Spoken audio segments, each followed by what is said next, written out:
Welcome all of you. This is Jagveer Singh, motivational speaker, leadership coach and business coach. आज आप सभी के लिए एक बहुत ही खतरनाक केस स्टडी लेकर आया हूं। और जो पीछे आपने थंबनेल में पढ़ा बिल्कुल ठीक पढ़ा है कि वो सारी की सारी इंडियन मोबाइल फोन कंपनीज बंद हो गई, या जो कुछ बची भी है वो बंद होने की कगार पर हैं।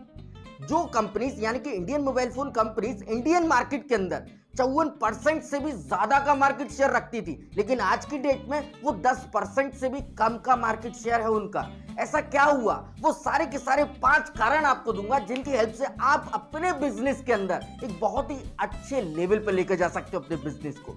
मैं आप सभी से रिक्वेस्ट करूंगा, आप इस वीडियो को पूरा देखिए, आगे पीछे कर करके देखिए, जिससे आपको एक एक चीज समझ में आए कि हम अपने बिजनेस को जीरो से हीरो पर कैसे लेकर जाएं। और यकीन मानिए मेरे दोस्त, ये जो 5 कारण आपको दूंगा ना मैं, ये आपके बिजनेस के अंदर रामबाण साबित होंगे, यकीन मानिए। देखिए, शुरुआत करते हैं माइक्रोमैक्स से। माइक्रोमैक्स ने सन 2010 में जब अपनी स्टार्टिंग की तो अपने छोटे से फोन से उन्होंने स्टार्टिंग की थी, और वो फोन उनका फ्लैगशिप फोन माना गया। क्यों? क्योंकि उसने इनिशियली इनको बहुत ज्यादा सक्सेस दिलाई, और जब सक्सेस मिलती गई तो उन्होंने धीरे धीरे एक एक करके अपने कई सारे मॉडल्स को उन्होंने इंट्रोड्यूस करना स्टार्ट किया, और इनको सक्सेस और भी ज्यादा मिलने लगी। जब सक्सेस मिलने लगी तो देखते ही देखते ये जो है मार्केट के अंदर लीडर बन गए।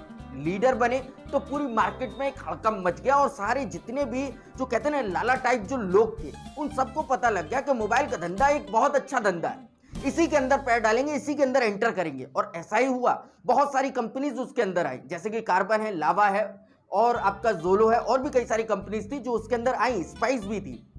तो क्या हुआ कि जब ये सब कुछ होने लगा तो मार्केट के अंदर जो कंज्यूमर था उसका एक परसेप्शन बना हुआ था, और वो परसेप्शन पता क्या था कि कंज्यूमर ये सोच रहा था कि जितनी भी इंडियन मोबाइल फोन कंपनीज है ये चीप कंपनीज है। चीप इन द सेंस कि ये फोन बहुत सस्ते बनाती है और अच्छे फीचर्स के साथ बनाती है। लेकिन सच्चाई ये थी कि आपको ये समझना जरूरी है कि इनके जो फोन्स की क्वालिटी थी वो बहुत ही लो क्वालिटी के फोन्स ये सब लोग बना रहे थे। और ये चीजें कंज्यूमर को पता जब लगी धीरे धीरे करके, तो कंज्यूमर इनके फोन्स को छोड़ने लगा, खरीदना छोड़ने लगा। ये बिल्कुल वैसा ही हुआ जैसे कि 1992 जो स्कैम था हर्षद मेहता का।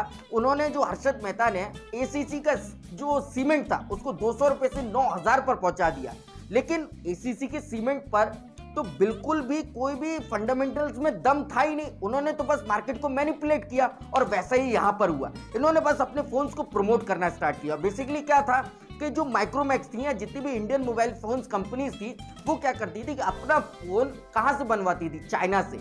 इनके पास अपना एक भी कोई भी डिजाइन नहीं होता था अपने फोन का, कोई भी इक्विपमेंट अपने फोन का नहीं होता था। ये तो बस अपनी डिमांड्स को बताते थे वहां पर, और वो सारे के सारे फोन के लॉट बनाकर इनको भेज देते थे, और ये जो है पूरे के पूरे मार्केट में अपने फोन्स को बेच देते थे। ये चीजें, इनका मार्केट बहुत अच्छा चल रहा था, क्योंकि ये एक ट्रेडिंग बिजनेस हो गया था कि वहां चाइना से फोन मंगाओ, यहां पर बेचो। ये बेसिकली कौन थे?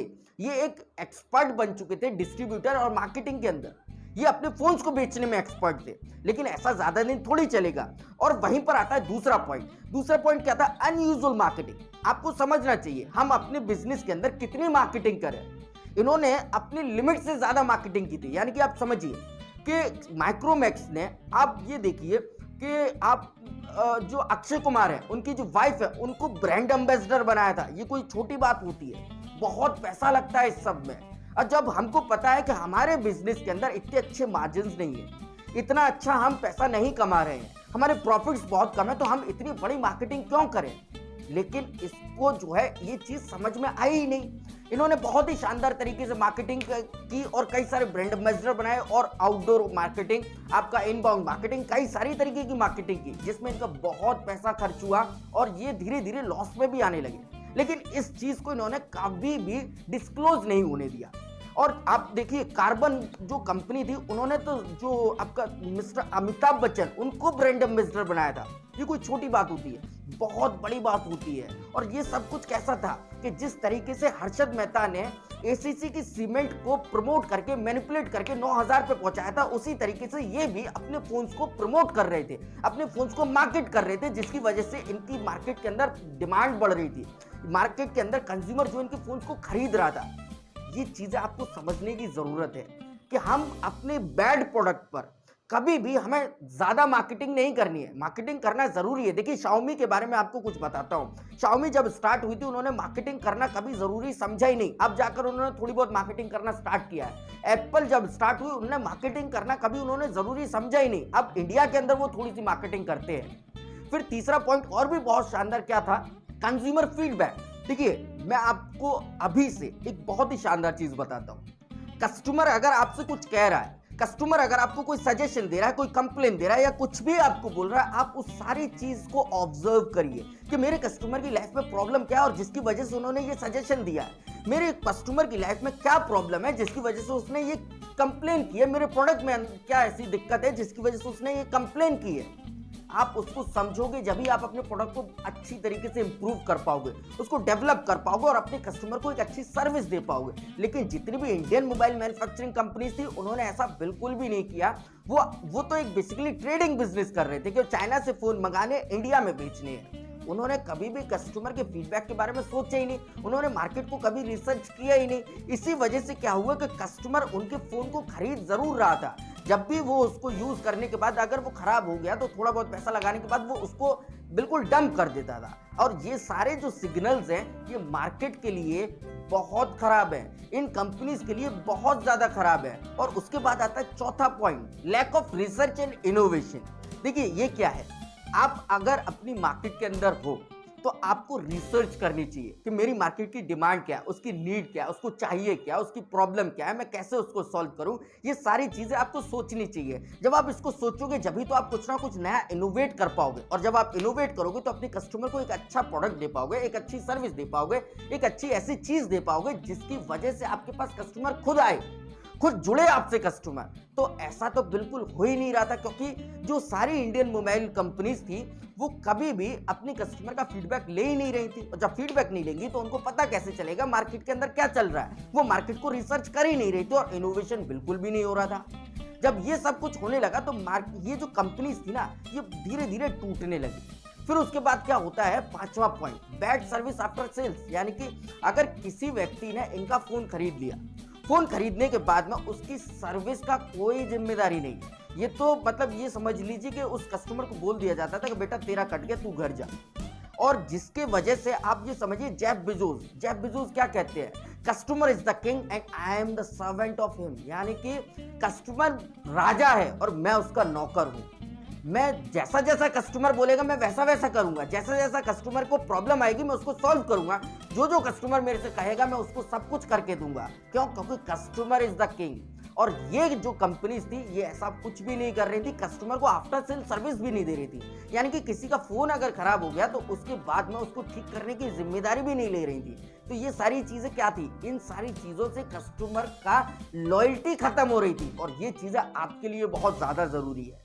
यानी कि आपको कुछ भी हो जाए, आपको अपने कस्टमर का लॉयल्टी बिल्कुल नहीं खोना चाहिए। आपको अपने कस्टमर के ऊपर ट्रस्ट बनाकर रखिए और जिसकी वजह से आपका कस्टमर भी आपके ऊपर ट्रस्ट बनाकर रखेगा। और फिर जब ये काफी सारे 5 कारण मैंने आपको बताया, उसके बाद में एंट्री होती है 4G की। 4G के आने के बाद तो आप समझ ही रहे हैं, जो जितनी भी इंडियन मोबाइल मैन्युफैक्चरिंग कंपनीज थी उनके पास में 4G फोन तो कोई था ही नहीं। उनके पास तो बल्कि अपने जो पिछले फोन्स थे, पिछले जो मॉडल्स थे, उनकी इन्वेंट्री बहुत पड़ी हुई थी। और उसी समय पर यानी कि 4G से कुछ ही टाइम पहले Xiaomi ने एंट्री की थी मार्केट के अंदर। और Xiaomi की एंट्री के बारे में आप सभी जानते हैं कितनी ज्यादा फेमस एंट्री थी। उन्होंने सिर्फ अपनी वेबसाइट से ना कहूं, अपनी फेसबुक पेज से ही अपने फोन को फ्लैगशिप सेल किया। और धीरे धीरे देखते देखते एक टाइम ऐसा भी आया कि उन्होंने फ्लिपकार्ट तक को क्रैश कर दिया।